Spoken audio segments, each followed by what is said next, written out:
Oh, udah.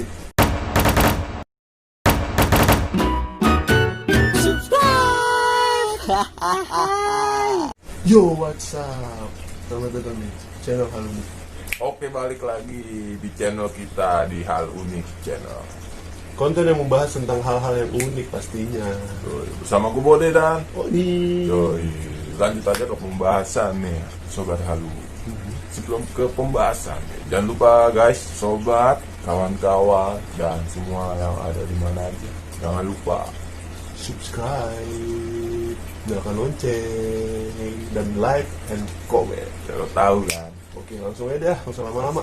Ke pembahasan. Check this out. Oke, yang pertama nih ada Raja David atau Raja Daud di Scoop. Scoop ya. Yang Tahu kayak tahu. sendok semen itu loh. Oke. Nah, di Scoop itu Raja David itu dianggap sebagai raja kedua yang terbesar dalam sejarah Israel. Israel. Tahu kan? Tahu. Nah, cerita tentang Raja David itu tidak bisa dilepaskan nih deh dari pertempuran melawan Goliat, prajurit tinggi besar dengan tingginya mencapai 3 meter lebih.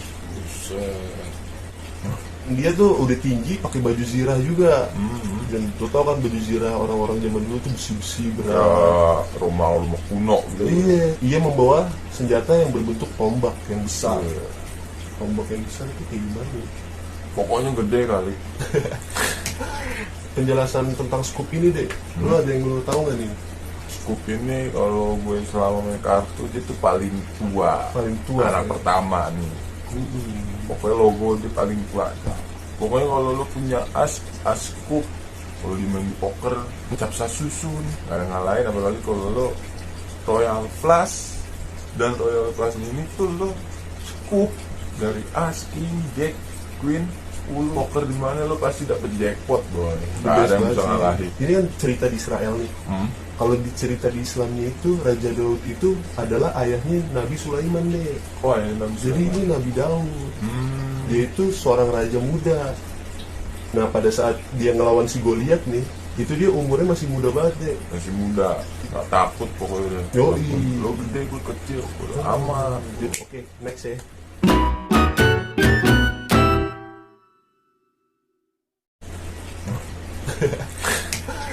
Logo keriting di kartu remi yang biasa kita sebut itu Alexander the Great atau Iskandar Agung. Ini raja juga ya. Ini raja, ini jadi filosofinya itu raja yang agung, salah satunya yang terhebat dalam sejarah manusia yang ditaklukkan oleh penyakit. Jadi dia raja hebat kalah sama penyakit. Jadi Alexander Agung meninggal pada usia yang sangat muda. Usianya dulu masih di 32 tahun dengan meninggalkan cerita hebat tentang penaklukannya ke seluruh penjuru Eropa dan Asia. Gede juga ya. Wah, luas juga cakupannya. Alexander lahir pada tahun 356 sebelum Masehi dan merupakan anak dari Raja Philip yang memimpin kerajaan Macedonia. Ibu Alexander bernama Olympia, merupakan seorang yang menganut sekte Dionysius, yaitu penyembahan terhadap dewa-dewa yang ritual, dari liar, dan kerasukan. Kepribadian ibunya yang cerdas dan kuat berpengaruh banyak terhadap kepemimpinan Alexander ini. Sebagai raja yang tidak hanya tegas, juga karismatik dan jenius tentunya. Cerita kematian muda dari Alexander Agung tidak bisa dilepaskan dari kisahnya saat belajar dengan Aristoteles. Ya, itu salah satu filsuf terkenal. Dia berguru dengan si Aristoteles ini. Filsuf Yunani itu gokil-gokil sih orangnya. Akan kemenangan abadi Alexander berhenti setelah ia demam selama 11 hari. Jadi setelah berpesta dan banyak minum-minum, ya tahulah sebarang minum. Raja lah, ya kan pesta hari-harinya. Itu akhirnya dia jatuh sakit secara misterius gitu kan. Iya. Banyak ahli yang mencoba berdebat mengenai sebab kematiannya dari Raja Alexander ini. Ada yang mengungkapkan bahwa ia diracun oleh prajuritnya, ya kan. Dan ada juga yang menyebut dia terkena tifus atau malaria. Jadi Pada zaman itu sudah ada penyakit. Tapi yang pasti ya, pada tahun 323 sebelum Masehi di Babilonia itu, seorang raja besar telah meninggal dengan meninggalkan cerita hebat kepahlawanannya yang abadi.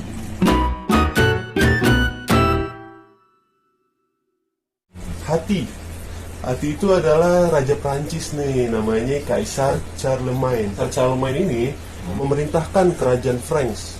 Wilayah terdiri dari Prancis, Swiss, Belgia, dan sebagian Belanda. Lahir pada tahun 742 Masehi.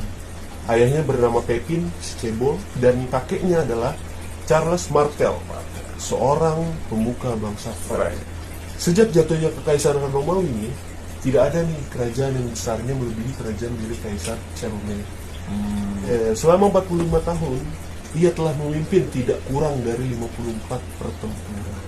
Wah, 25 tahun, 54 pertempuran.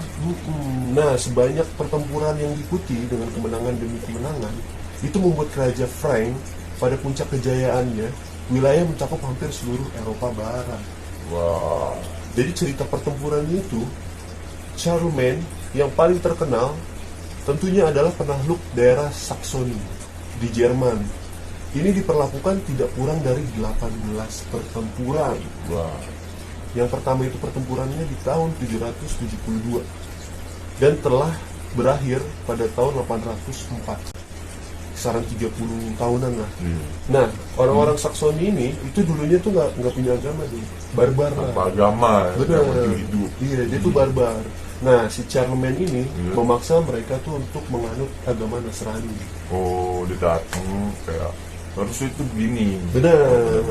Nah, mereka yang menolak baptis atau balik lagi ke murtad dijatuhi hukuman mati deh. Jadi keras banget sih ini. Menurut taksiran, tak kurang dari seperempat penduduk Sakson terbunuh dalam proses penaklukan agama secara paksa. Secara paksa, modelnya itu paksa.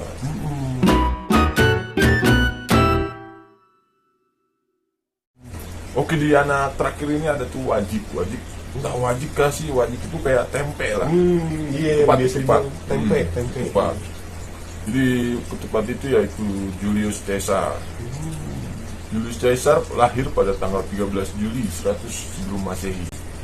Julius Caesar merupakan pemimpin terbesar nih dalam sejarah kerajaan Romawi. Dia berhasil naik tampuk kepemimpinan setelah berhasil memenangkan perang saudara. Julius Caesar yaitu adalah seorang jenius perang, seorang diktator yang berhasil memperluas wilayahnya sampai ke Oceanus Atlanticus. Dia juga pemimpin perang Romawi pertama yang melancarkan serangan ke Britania dan memperkenalkan pengaruh Romawi ke Prancis. Julius Caesar ini kemudian meninggal pada tanggal 15 Maret 44 sebelum Masehi akibat ditusuk oleh Marcus Junius Brutus dan beberapa senator Romawi. Sebuah pembunuhan yang mengakibatkan pecahnya perang saudara jilid kedua ini di kerajaan Romawi. Kalau orang Romawi itu dia sering perang sama saudara sendiri ya. Mungkin dia ingin menunjukkan kalau gue bisa, gue lebih pantas, Ya ibaratnya lu tuh orang yang paling tinggi derajatnya. paling kuat. Iya, lo nggak bisa, lo harus tunduk sama gue. Kalau nggak tunduk, harus. lo perang. Tunjuk-menunjuk, nggak ada yang dia mau Benar. sama. Nah kalau gue lihat ya, ini yang di dalam kartu ini orang-orang itu kehidupannya sebelum Masehi dan baru-baru masuk Masehi. Kenapa itu ya? Filosofi yang membuat kartu ini siapa? Nah, Membuat permainan ini. apa ini permainan udah ada dari dulu? Ya itulah yang kita tunjukin dalam Malunit ini kan karena kita sekarang mungkin cuma tahu kocak Main cangkul. bagi gede-gedean angka, gede-gedean kalau lo megang as paling gede, kalau lo megang yang tadi awal tuh anak pertama si skop, lo pasti kadang ngalahin, ya kan? Dan kalau wajib ini paling terakhir nih urutannya nih. Tapi ini kayak permainan kartu ini kayak permainan perang berarti. Mungkin Kayak pada catur saatnya juga seperti ya. itu. Iya kayak catur ya. Hmm. The next nih kita akan bahas catur kali ini. Oke, kalau memang ada yang ingin kita membahas hal-hal lainnya, bisa di komen di sini, kritik segalanya. Kalau ada yang salah tolong dibenarkan. Kita juga masih baru, masih belajar. Ya, pokoknya kalau ada yang salah kasih tahu lah. Soalnya kan kita nggak bisa melihat sendiri. Kalau maksudnya nggak jelas, nggak nyambung, Iya. nggak apa-apa sih. Yang penting ramein komenan. Ya cukup sekian pembahasan konten hari ini. Jangan lupa subscribe, like, share, Lo tahu deh tuh. dan komen. Oke. Deh, capek. Ya, kemana-mana tetap di halu nih.